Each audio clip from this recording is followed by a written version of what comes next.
mixed media, but your hands get tired and stiff and sore after long sessions of crafting, then today this video is for you. I'm going to show you some simple but affordable ways to adapt those crafting tools so you'll be able to craft longer, be able to reduce some of your pain, and help and improve your grip.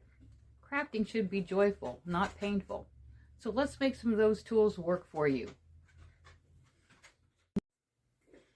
One of the first adaptations we're going to do is we're going to talk about scissors. These scissors here I've used for a long time, but with the putting your fingers in there and opening and close them, that gets hard on your hands after a while. So I suggest going to some kind of spring-loaded scissors, or in the case for me, I've found these loop scissors, and they just open and close, and I don't have to worry about opening them. My hands stay at a more comfortable position, so it's a little bit easier to cut a little longer without the added strain of having to cut. So I would really encourage you to try these if you haven't tried them before. Another thing that we'll talk about to adapt is like a scraper. I use the scraper here for lots of different things. I've got rub-on transfers that I'm going to be using it for. So you just take a pool noodle, cut it, and then it will slide right in there. You slide it to wherever you want it to, and then you can hold on to it, and then you can scrape things if you need to cut like dough in half, or if you're doing some kind of clay crafts or something, you can use it that way too. So that is one adaptation that I found. Another one that I've used the pool noodles for, which are these cutting machine tools. All you do is you just put your tool, cut it in half, put the tool in that groove there. I've used some tape where that's a self-adhesive tape that you just wrap around it, and then it gives you a padded handle. And the nice thing about this with the groove and the tape, that the tape don't stick to your tools, so you can move your tools up or you move it down, you turn them around. So for your scraper tools and your pick tools, pool noodle with the adhesive tape does really well. Something else that I've done is I have this pair of tweezers here that I really like. I like them because they have the angled ends on them, so it's a little bit easier to see when you're doing any kind of small paper crafting. And this here is just your foam hair roller. I just took the middle out of it. You slide it down on your tweezers, and that gives you a little bit bigger grip and a little bit more comfortable. So then you can open and close and pick up smaller pieces of paper if you need to, or if you're doing any kind of mixed media art, which is something that I like doing, you can just put your different pieces on pick up the smaller pieces and be able to put it on your different craft projects. So those are something else that work really well. Another thing that I'm trying is if you have problems with holding something and being able to draw on it or paint on it, when these clipboards work really well. You can just take your paper or your whatever object that you're working on and put it in there, and then that way it holds your paper.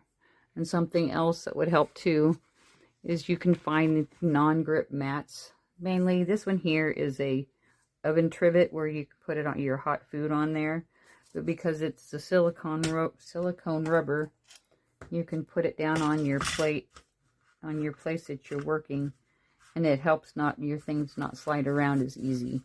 So that way if you're painting, you don't have to necessarily hold on to it with two hands. You can just paint or draw. So the silicone mats and clipboards work really good if you need something extra to hold some of your projects. Another thing that I've been working on are some paintbrushes, which you could do these with crochet hooks. You could do it with any other kind of long thing like these here that or have the smaller grips on them where you have to always cramp your hand up. I've just took air dry clay and made a ball out of it, and then I wrapped it around my brushes where I wanted them to be. This is a stenciling brush, so that way when I'm stenciling or painting, I can hold on. It's got the triangular grip on it, so it's easier to do the 3-point grip on it and to be able to stencil or to paint without having to hold on to a really small fine paintbrush. And the other thing about those is, with being the triangle shape, they will sit on the table and they won't touch your table or your surface that you're painting on and get paint all over your surfaces. So these are some brushes that I've done here at home.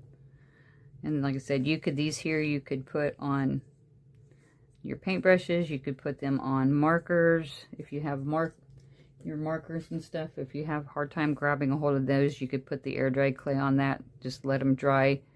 Usually it takes a day for them to dry, so then that way you could do the 3-point grip on those two. I've got these weighted pencil grips, which I'm using for some of my pencils.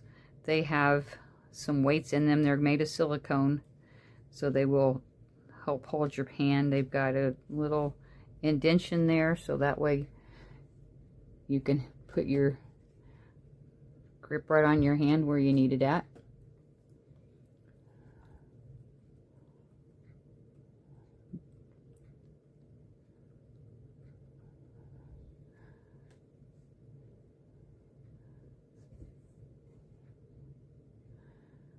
One of the things that you can do is you can adjust your workspace height,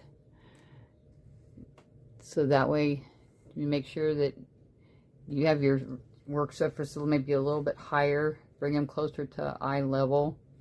You can use a tilted board, which then again, just like I was talking about using this clipboard for projects, these here you could also take and put something underneath here so it's on your surface, so that way it's tilting your board, so it's a little bit easier to work with.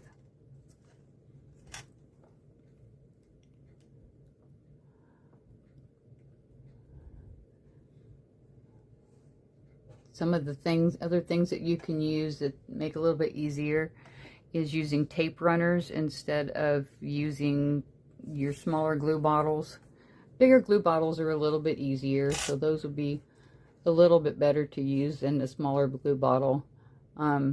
Depending on the project you're working on, you can also use glue sticks that twist up from the bottom, so that way it's not quite so hard on your hands to have to squeeze in that grip on a glue bottle, or even a hot glue gun, which I still use hot glue guns because I like the hot glue. But another thing that you could do is when you're crafting, pace your crafting sessions. Try to don't overdo it.